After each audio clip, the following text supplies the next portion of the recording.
E olha que novidade interessante. Pesquisadores do Centro Nacional de Pesquisa em Energia e Materiais demonstraram a alta eficiência na combinação de proteínas do sangue bovino com nanotubos de carbono para descontaminação de água por metais pesados.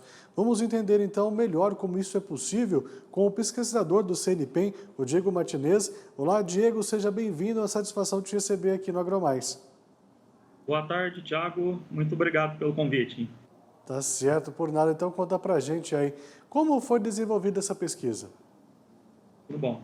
Bom, primeiramente, acho que é importante introduzir o CNPEM, né? Nós somos um centro vinculado sob a supervisão do Ministério de Ciência, Tecnologia e Inovações, tá? Nós somos uma organização social e o centro desenvolve pesquisa em diferentes frentes na área de materiais e energia. E, especificamente, o Laboratório Nacional de Nanotecnologia, é onde a gente está diretamente vinculado aqui, ele tem a missão de fazer nanotecnologia para o desenvolvimento sustentável. Tá?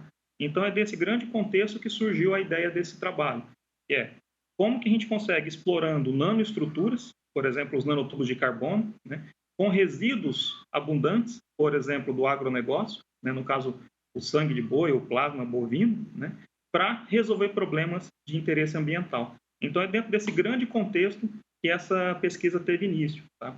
Essa pesquisa, ela iniciou aí, vamos dizer, os primeiros passos há quase 10 anos atrás. Então, é muito importante deixar que isso é uma coisa que vem acontecendo e ao longo desses anos a gente vem amadurecendo essa ideia de explorar a combinação de proteínas com nanomateriais. Tá?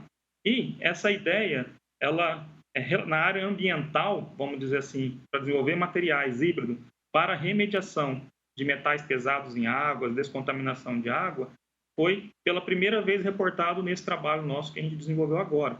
Mas essa ideia de entender a interação de nanomateriais com proteínas plasmáticas, ela já é uma ideia muito estudada em nanotecnologia, principalmente na área de nanomedicina. Tá? Então, o que a gente fez? A gente transladou esse conhecimento da área médica para a área ambiental e trazendo aí uma perspectiva, né, de um novo material híbrido à base de nanotubo de carbono e proteínas de plasma bovino para a remediação de águas. Então, é dentro desse grande contexto que surgiu a ideia desse trabalho que a gente está conversando aqui agora. Bom, de fato é muito interessante, hein, Diego? Agora, quais foram os resultados obtidos aí, diante de todos esses 10 anos de pesquisa? Exato. A nanotecnologia vem explorando vários materiais, tá, para remediação ambiental. Tá bom? Um desses materiais que estão sendo explorados são os nanotubos de carbono. Tá? O que a gente fez? Ele já é um material de alta performance. Porém, no nosso trabalho, nós demonstramos que quando a gente reveste esse nanotubo de carbono com proteínas do plasma bovino, a gente aumentou a capacidade de remediação de metais, no caso o cobre em específico nesse trabalho, em 400%. Ou seja, então a gente consegue agora ter um material muito mais eficiente, certo? Usando esse resíduo aí, que são essas proteínas do plasma bovino.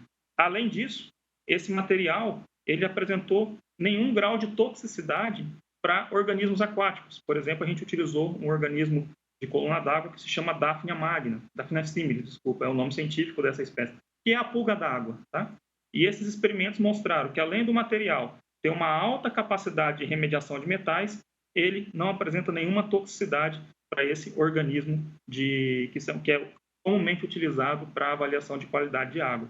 Então, isso demonstra que a gente está conseguindo fazer um material com alta capacidade de remediação ambiental e de baixíssima toxicidade. De fato, chega a ser surpreendente, né, a forma como você coloca todo o estudo que foi feito. Agora a gente está falando especificamente da água. Essa água que é descontaminada, usando essa tecnologia que vocês desenvolveram, ela pode ser utilizada para quais fins, hein, Diego? Então, quando a gente fala de remediação de água, eu gosto muito de usar a palavra águas, tá bom? Porque hoje você tem água para irrigação, água para construção, né? Água para lavagens, água para consumo humano, água para consumo animal. No nosso caso, a gente pegou uma água mineral, tá? Reconstituída, a gente fez essa água sintética, vamos dizer assim, e poluímos ela com cobre. Após esse processo de remediar, essa água estaria aí potável, vamos dizer assim, tá? Porque ela não teria nenhum tipo de contaminante do cobre ali, que a gente conseguiu um alto nível de remediação. Mas, obviamente, isso foi agora num primeiro sistema, né, onde a gente tem um poluente, que é o cobre. E agora a gente quer pegar águas contaminadas com diferentes contaminantes, nós já estamos fazendo isso, tá? Com chumbo, cádmio, porque no ambiente você tem misturas, né? Dificilmente você vai ter uma água só com um tipo de poluente, né? Isso você encontra mais em processos industriais. Então, esse material poderia ser aplicado num processo de uma indústria que trabalha muito com cobre, por exemplo, para melhorar a qualidade do descarte dessa água numa indústria bem focada ali, que tem um resíduo conhecidamente cobre, né? Mas, em geral, é um material novo, então isso é importante destacar, e que a gente está dando os primeiros passos para diferentes tipos de águas que a gente quer estudar. Muito importante, muito interessante. Agora, quando isso vai estar disponível para a sociedade como um todo? Não só para os produtores, claro, mas para Claro. você poder usar em diversas situações, como você muito bem disse, são para águas, né? Não só água em especial, né? Exato.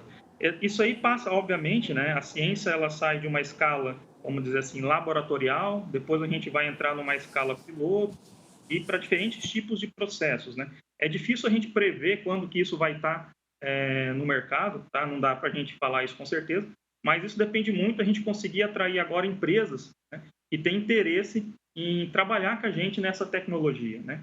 E aí é que eu acho que está a grande oportunidade.